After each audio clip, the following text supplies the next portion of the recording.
Experiences का result होता है, स्पेशली चाइल्डहुड में। पाकिस्तानी सोसाइटी में ट्रॉमा के एग्जाम्पल बहुत कॉमन है, जैसे घर में conflict, financial stress, gender discrimination या सोशल प्रेशर। लेकिन प्रॉब्लम ये है कि हम इन चीज़ों को नॉर्मल समझ लेते हैं और इनको ट्रॉमा के तौर पर रिकॉग्नाइज करते ही नहीं। अब हम स्पेसिफिकली इंटरजेनरेशनल ट्रॉमा को समझते हैं। ये तब होता है जब पेरेंट्स या ग्रैंड पेरेंट्स का अनरिजॉल्व ट्रॉमा उनके बिहेवियर, इमोशंस और बिलीफ के जरिए नेक्स्ट जनरेशन तक ट्रांसफर होता है। ये ट्रांसफर डायरेक्ट भी हो सकता है और इनडायरेक्ट भी। डायरेक्ट तब होता है जब पेरेंट्स अपने बच्चों के साथ हार्श या फेयरफुल बिहेवियर यूज करते हैं। और इनडायरेक्ट तब होता है जब इमोशनल इन्वायरमेंट ही ऐसा हो जहाँ फियर, एंजाइटी या साइलेंस डोमिनेट करता है। बच्चे अक्सर अपने पेरेंट को ऑब्जर्व करते हैं कि उनका बिहेवियर अडॉप्ट कर लेते हैं। अगर पेरेंट्स इमोशनली अनअवेलेबल हैं या कांस्टेंट स्ट्रेस्ड हैं तो बच्चे भी वैसा ही इमोशनल पैटर्न डेवलप करते हैं। इसी तरह उनको वो ट्रॉमा फील होता है जो उन्होंने खुद डायरेक्टली एक्सपीरियंस किया ही नहीं होता। अगर हम पाकिस्तान के कॉन्टेक्स्ट में देखें तो इंटरजेनरेशनल ट्रॉमा के स्ट्रॉन्ग हिस्टोरिक रूट्स हैं। सबसे मेजर एग्जांपल है 1947 की पार्टीशन। ये एक ऐसा इवेंट था जहां मिलियंस ऑफ लोगों ने माइग्रेशन, वॉयलेंस, लॉस और एक्सट्रीम फियर एक्सपीरियंस किया। उस वक्त जो लोग अफेक्ट हुए उन्होंने अपनी जिंदगी में इनसिक्योरिटी, फियर और सर्वाइवल माइंडसेट डेवलप किया। ये चीजें फिर उन्होंने अपनी नेक्स्ट जनरेशन में ट्रांसफर कर दी। इसके अलावा पाकिस्तान में पॉलिटिकल इंस्टेबिलिटी, वॉर्स और इकोनॉमिक चैलेंजेस भी रहते हैं जो कलेक्टिव ट्रॉमा क्रिएट करते हैं। ये कलेक्टिव ट्रॉमा सिर्फ हिस्ट्री तक लिमिटेड नहीं रहता, बल्कि ये फैमिली स्टोरीज, पेरेंटिंग स्टाइल और डेली बिहेवियर में रिफ्लेक्ट होता है। इसीलिए आज भी हम देखते हैं कि बहुत सी फैमिलीज में fear based thinking, over protection और इमोशनल सप्रेशन कॉमन है, जो असल में पास्ट ट्रॉमा का कंटिन्यूएशन है। अब हम कल्चरल कॉन्टेक्स्ट की बात करते हैं, जो पाकिस्तान में इंटरजेनरेशनल ट्रॉमा को समझने के लिए बहुत इंपॉर्टेंट है। पाकिस्तान एक कोलेक्टिविस्ट सोसाइटी है जहां इंडिविजुअल से ज्यादा फैमिली और सोसाइटी को इम्पोर्टेंस दी जाती है। यहाँ पर अक्सर डिसीजंस भी इंडिविजुअल के बजाय फैमिली एक्सपेक्टेशंस के मुताबिक लिए जाते हैं। इस कल्चर में लोग क्या कहेंगे का कॉन्सेप्ट बहुत स्ट्रॉन्ग है, जिसकी वजह से लोग अपनी इमोशनल स्ट्रगल को ओपनली एक्सप्रेस नहीं करते। लोग अपनी फीलिंग्स को दबा देते हैं ताकि उनकी फैमिली की रिपुटेशन खराब ना हो। इसी वजह से ट्रॉमा को एक्नॉलेज करना या उस पर बात करना वीकनेस समझा जाता है। मेंटल हेल्थ को सीरियस लेने की बजाय इग्नोर किया जाता है। ये कल्चरल प्रेशर सिर्फ एक ऐसा एनवायरनमेंट क्रिएट करता है जहां ट्रॉमा हील होने की बजाय सप्रेस होता है, और जब चीजें सप्रेस होती हैं तो वो ऑटोमेटिकली नेक्स्ट जनरेशन तक ट्रांसफर हो जाती हैं।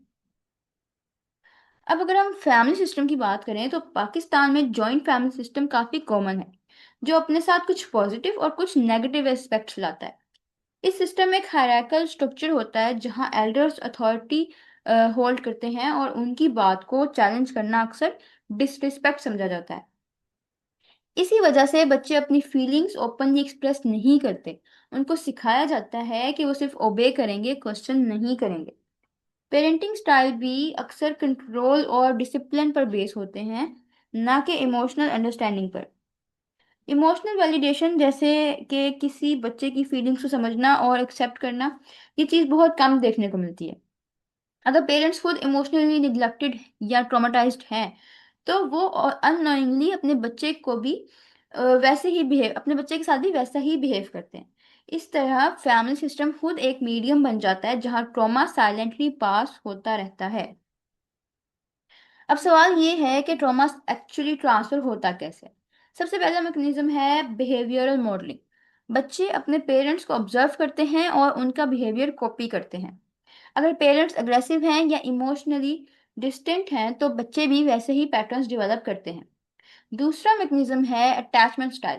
अगर पेरेंट्स और चाइल्ड के दरमियान सिक्योर इमोशनल बॉन्ड नहीं होता तो चाइल्ड इनसिक्योर अटैचमेंट डेवलप करता है, जो फ्यूचर रिलेशनशिप्स को भी इफेक्ट करती है।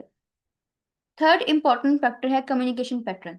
अगर घर में इमोशंस एक्सप्रेस नहीं किए जाते या हर चीज अवॉइड की जाती है तो बच्चे भी अपनी फीलिंग्स को सप्रेस करना सीख जाते हैं। एक और एडवांस कॉन्सेप्ट है एपिजेनेटिक्स, जहाँ ट्रॉमा बायोलॉजिकल लेवल पर भी इफेक्ट डाल सकता है, यानी stress response system next generation में भी ट्रांस सेंसिटिव हो जाता है।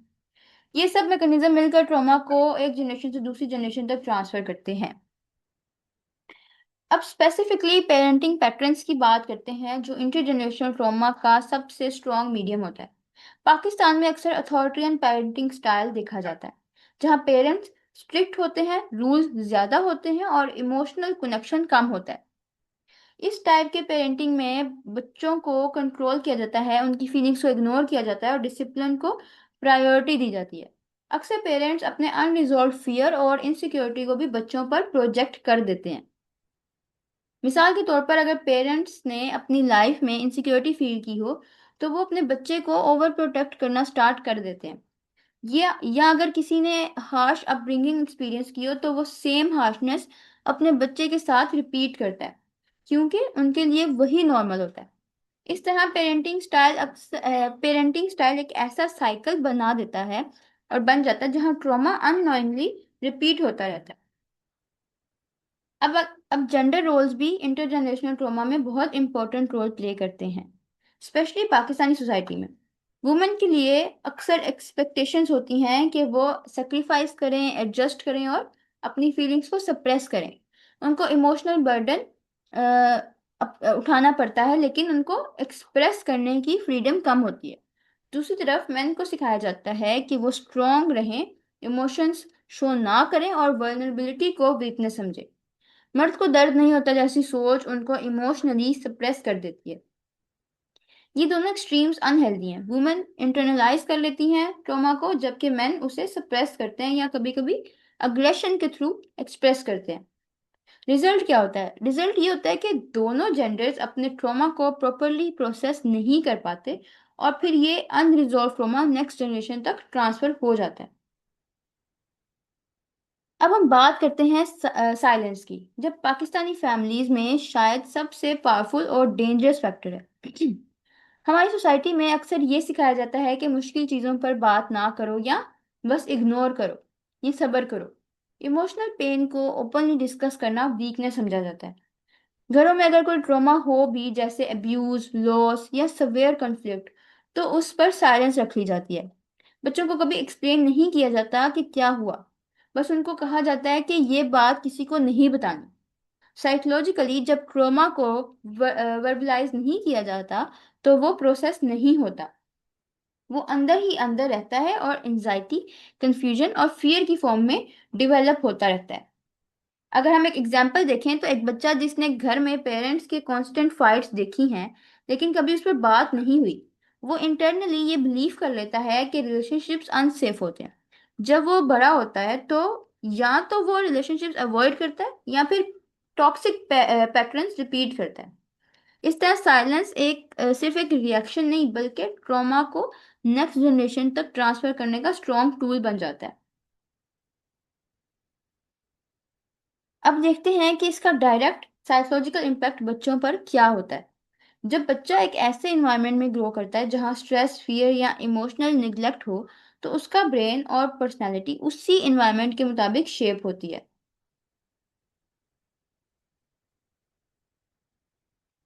ऐसे बच्चों में अक्सर क्रोनिक एंजाइटी, ओवरथिंकिंग और कांस्टेंट फियर डेवलप होता है, जब कोई रियल डेंजर प्रेजेंट ना हो तब भी। उनका सेल्फ स्टीम बहुत लो होता है, क्योंकि उनको कभी इमोशनल वैलिडेशन नहीं मिली होती। वो ये फील करते हैं कि उनकी फीलिंग्स इंपॉर्टेंट नहीं है। एक स्टूडेंट जो क्लास में हमेशा क्वाइट रहता है, अपने ओपिनियंस शेयर नहीं करता, अक्सर लोग समझते हैं कि वो शाय है, लेकिन रियलिटी ये हो सकती है कि उसे बचपन से ये सिखाया गया हो कि बोलना मना है, या गलत बोल दिया तो डांट पड़ेगी। इस तरह के बच्चे अडल्टहुड में भी डिसीजन मेकिंग में स्ट्रगल करते हैं, क्योंकि उनको अपनी वॉइस पर और अपनी बात पर कॉन्फिडेंस नहीं होता। अब अगर हम बिहेवियर की तरफ देखें, तो इंटरजेनरेशनल ट्रॉमा का इफेक्ट सिर्फ अंदर तक लिमिटेड नहीं होता, ये आउटवर्ड बिहेवियर में भी क्लियरली नजर आता है। टू एक्सट्रीम पैटर्न्स अक्सर देखने को मिलते हैं। या तो पर्सन ओवरली अग्रेसिव हो जाता है, या कंप्लीटली विड्रॉल। अग्रेशन अक्सर सप्रेस्ड इमोशंस का रिजल्ट होता है। जब इंसान को अपनी फीलिंग्स करना नहीं आता तो वो गुस्से की फॉर्म में निकालता है। दूसरी तरफ कुछ लोग बिल्कुल शट डाउन हो जाते हैं। वो अपनी फीलिंग्स को इतना सप्रेस कर देते हैं कि वो इमोशनली नम हो जाते हैं। लाइक एक लड़का जो छोटी छोटी बात पर गुस्सा हो जाता है और रिएक्ट करता है, हो सकता है उससे उसने बचपन में अपने घर में अग्रेशन ही देखा हो और उसके लिए वही रिएक्शन नॉर्मल हो। एक और एग्जांपल लेते हैं कि कोई लड़की जो अपनी नीड्स एक्सप्रेस नहीं करती और हर चीज टॉलरेट करती है, ये भी ट्रॉमा रिस्पॉन्स है, जिसे हम पीपल प्लीजिंग कहते हैं। ये दोनों बिहेवियर असल में अनरिजॉल्व ट्रॉमा के डिफरेंट एक्सप्रेशंस होते हैं। अब जब हम ये इंडिविजुअल लेवल के इश्यू सोसाइटी तक पहुंचते हैं तो उनके सीरियस सोशल कॉन्सिक्वेंसेस होते हैं। जब हर फैमिली अपना अनरिजॉल्व ट्रॉमा नेक्स्ट जनरेशन को पास करती रहती है तो सोसाइटी में टॉक्सिक पैटर्न्स नॉर्मलाइज हो जाते हैं। डोमेस्टिक वायलेंस को घर का मामला कहकर इग्नोर किया जाता है। इमोशनल अब्यूज को सीरियस नहीं लिया जाता। लोगों में इमोशनल इंटेलिजेंस की कमी होती है। उनको ना अपनी फीलिंग समझ आती है ना दूसरों की। इस वजह से रिलेशनशिप्स अनस्टेबल होते हैं, ट्रस्ट इश्यूज कॉमन होते हैं।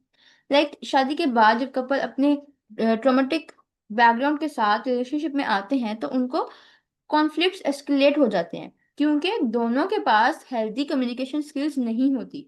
इस तरह इंटरजेनरेशनल ट्रॉमा सिर्फ फैमिली इशू नहीं रहता, बल्कि पूरी सोसाइटी की फंक्शनिंग को इफेक्ट करता है। अब हम एक सिंपल हाइपोथेटिकल केस शेयर करती हूँ आपके साथ ताकि आप इस कॉन्सेप्ट को क्लियरली विजुअलाइज कर सके। सोचिए एक फैमिली जहां ग्रैंडफादर ने पार्टीशन के टाइम पर एक्सट्रीम वायलेंस और लॉस एक्सपीरियंस किया। उन्होंने अपनी जिंदगी फियर और सर्वाइवल मोड में गुजारी। उनका बेटा यानी नेक्स्ट जनरेशन ने डायरेक्टली वो ट्रॉमा एक्सपीरियंस नहीं किया, लेकिन उन्होंने अपने फादर को हमेशा एंशियस, स्ट्रिक्ट और इमोशनल डिस्टेंट देखा। रिजल्ट ये हुआ कि वो भी अपने बच्चों के साथ इमोशनली कनेक्ट नहीं कर पाया। अब तीसरी जनरेशन यानी बच्चे एक ऐसे एनवायरनमेंट में ग्रो करते हैं जहां इमोशनल वार्मथ की कमी होती है और फियर बेस्ड पेरेंटिंग होती है। ये बच्चे एंशियस, ट्रस्ट इश्यूज और इमोशनल सप्रेशन डेवलप कर लेते हैं बिना ये समझे कि इसकी रूट एक्चुअली उनके दादा के ट्रॉमा में है। ये एग्जाम्पल क्लियरली शो करती है कि ट्रॉमा का इम्पैक्ट डायरेक्ट एक्सपीरियंस से ज्यादा ट्रांसमिशन के थ्रू होता है।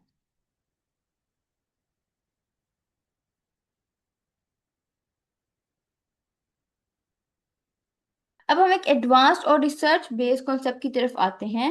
एपिजेनेटिक्स का मतलब होता है कि इन्वायरमेंट और एक्सपीरियंस जीन्स के एक्सप्रेशंस को चेंज कर सकते हैं बिना डीएनए सीक्वेंस को चेंज किए। यहाँ रिसर्च ये शो करती है कि ट्रॉमा का बायोलॉजिकल इम्पैक्ट नेक्स्ट जनरेशन तक ट्रांसफर हो सकता है। यानी जब पेरेंट्स ने सवेयर ट्रॉमा एक्सपीरियंस किया हो तो उनका स्ट्रेस रिस्पॉन्स सिस्टम डिसरेगुलेटेड हो जाता है और ये सेंसिटिविटी उनके बच्चों में भी आ सकती। साइकोलॉजिकल पैटर्न में इसे हम हाइपर अराउजल और हाइटेंड स्ट्रेस रिएक्टिविटी कहते हैं। लाइक कुछ बच्चे बिना किसी अपेरेंट रीजन के बहुत ज्यादा एंशियस या फियरफुल होते हैं। उनका रिएक्शन डिसअप्रोप्रिएट होता है। ये सिर्फ इन्वायरमेंट नहीं बल्कि इनहेरिटेड स्ट्रेस सेंसिटिविटी भी हो सकती है। ये कॉन्सेप्ट ये प्रूव करता है कि ट्रॉमा सिर्फ साइकोलॉजिकल नहीं बल्कि बायोलॉजिकल लेवल पर भी ट्रांसफरेबल होता है। अब सबसे इंपॉर्टेंट बात, इस साइकिल को ब्रेक कैसे किया जाए। साइकोलॉजी के मुताबिक हीलिंग का पहला स्टेप है अवेयरनेस।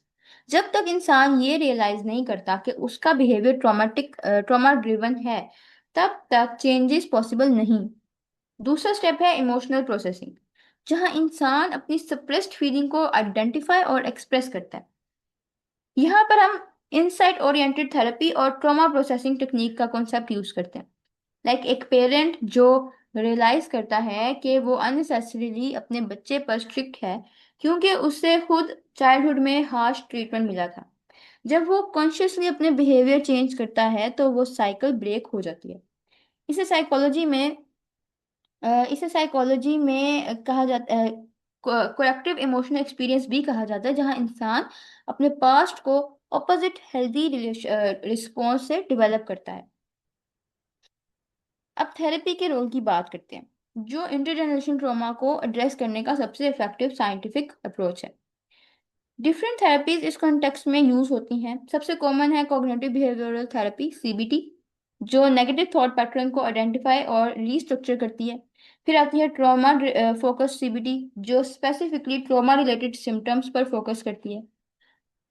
एक और इम्पोर्टेंट अप्रोच है अटैचमेंट बेस्ड थेरेपी, जो अर्ली रिलेशनशिप्स के इम्पैक्ट को एड्रेस करती है। रिसर्च ये हाईलाइट करती है कि ट्रॉमा सिर्फ माइंड में नहीं बल्कि पूरी बॉडी में स्टोर होता है। एक इंडिविजुअल जो हर सिचुएशन में फियर फील करता है, थेरेपी के थ्रू वो अपनी ट्रिगर्स को समझता है और ग्रेजुअली अपने रिस्पॉन्स रेगुलेट करता है। थेरेपी इंसान को सिर्फ समझने में मदद नहीं करती बल्कि उसे नए हेल्दियर पैटर्न डेवलप करने में भी हेल्प करती है। अब हम देखते हैं कि एजुकेशन का क्या रोल है। एजुकेशन इंटरजेनरेशन ट्रॉमा को प्रिवेंट और रिड्यूस करने का सबसे पावरफुल टूल है। जब लोगों को मेंटल हेल्थ के बारे में अवेयरनेस होती है तो वो अपनी प्रॉब्लम्स को रिकॉग्नाइज करते हैं और हेल्प सीख करते हैं। स्कूल्स और यूनिवर्सिटीज में अगर मेंटल हेल्थ एजुकेशन इंट्रोड्यूस की जाए तो बच्चे अर्ली स्टेज पर ही अपने इमोशंस को समझने और रेगुलेट करना सीख लेते हैं। साइकोलॉजी में इसे हम प्रिवेंटिव इंटरवेंशन कहते हैं, यानी प्रॉब्लम को डेवलप होने से पहले ही एड्रेस कर लेना। एक अगर एक स्टूडेंट को ये सिखाया जाए कि एंजाइटी क्या होती है और उसे मैनेज कैसे करना है, तो वो एडल्टहुड में severe mental health issue develop करने से बच सकता है। इसलिए अवेयरनेस प्रोग्राम्स, वर्कशॉप्स और करिकुलम चेंजेस बहुत जरूरी हैं ताकि सोसाइटी ग्रेजुअली हेल्थियर बन सके। अब हम बात करते हैं हेल्दी पेरेंटिंग प्रैक्टिस की, जो इंटरजेनरेशन ट्रॉमा को ब्रेक करने का कोर सोल्यूशन है। साइकोलॉजी के मुताबिक सबसे इम्पोर्टेंट चीज़ है इमोशनल वैलिडेशन। इसका मतलब है कि बच्चे की फीलिंग को इग्नोर या डिसमिस करने की बजाय उनको एक्नॉलेज किया जाए। अक्सर हम देखते हैं कि जब बच्चा रोता है या अपनी फीलिंग्स एक्सप्रेस करता है तो उसे कहा जाता है कि ड्रामा ना करो या इतनी सी बात पर रो रहे हो। ये अप्रोच बच्चे को ये सिखा देती है कि उसके इमोशंस इंपॉर्टेंट नहीं है। हेल्दी पेरेंटिंग में पेरेंट्स को ये समझना होता है कि डिसिप्लिन और इमोशनल कनेक्शन दोनों जरूरी हैं। सिर्फ कंट्रोल या स्ट्रिक्टनेस से बच्चा इमोशनली सिक्योर नहीं बन जाता।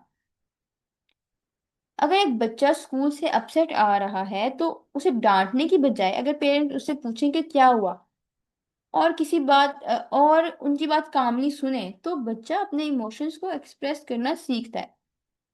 इस तरह ग्रेजुअली सिक्योर अटैचमेंट डेवलप होती है, जो फ्यूचर रिलेशनशिप्स के लिए बहुत हेल्दी फाउंडेशन प्रोवाइड करती है।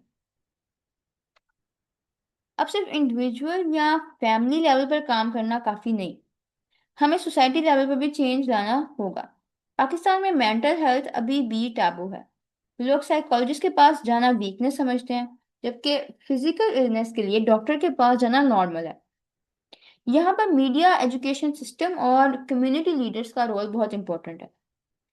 अगर मीडिया पॉजिटिव अवेयरनेस क्रिएट करे, ड्रामास और कंटेंट के थ्रू हेल्दी रिलेशनशिप्स और इमोशनल एक्सप्रेशंस को प्रमोट करे, तो लोग ग्रेजुअली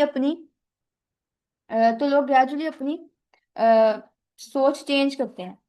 साइकोलॉजी में इसे हम सोशल लर्निंग थ्योरी कहते हैं, जहाँ लोग सोसाइटी को ऑब्जर्व करके बिहेवियर अडॉप्ट करते हैं।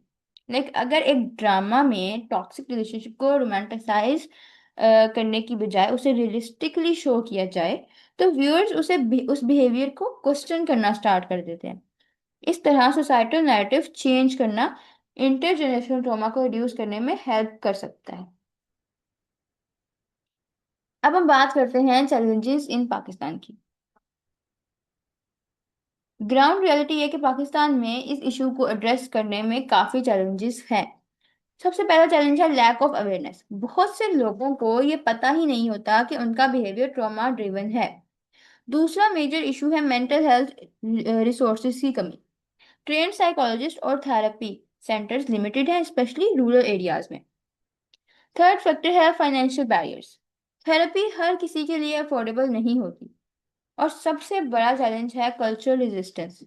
लोग चेंज को एक्सेप्ट नहीं करते और पुराने बिलीफ को स्ट्रांगली होल्ड करते हैं। अगर कोई यंग पर्सन अपनी फैमिली को कहे कि वो थेरेपी लेना चाहता है, तो अक्सर उसे ये सुनने को मिलता है कि तुम पागल हो गए हो क्या, या तुम्हें ऐसा कुछ नहीं हुआ क्या, तुम साइकोलॉजिस्ट के पास जाओ। ये सब फजूल बातें हैं। ये रेजिस्टेंस हीलिंग प्रोसेस को और डिफिकल्ट बना देती है।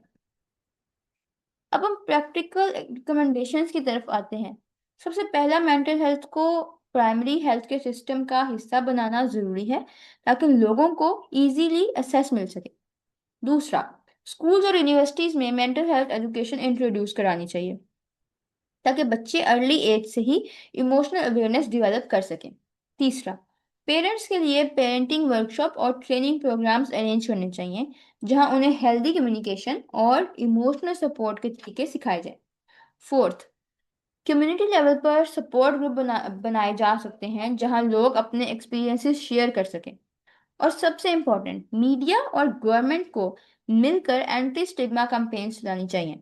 साइकोलॉजी के पर्सपेक्टिव से ये सब प्रिवेंटिव और इंटरवेंटिव स्ट्रेटजीज हैं जो लॉन्ग टर्म चैलेंज चेंज ला सकती हैं। अब मैं लास्ट में ये कहना चाहूंगी कि इंटरजनरेशनल ट्रॉमा कोई एब्स्ट्रैक्ट या थ्योरेटिकल कॉन्सेप्ट नहीं है। ये एक रियल लाइफ रियलिटी है जो हम सब के आसपास एग्जिस्ट करती है।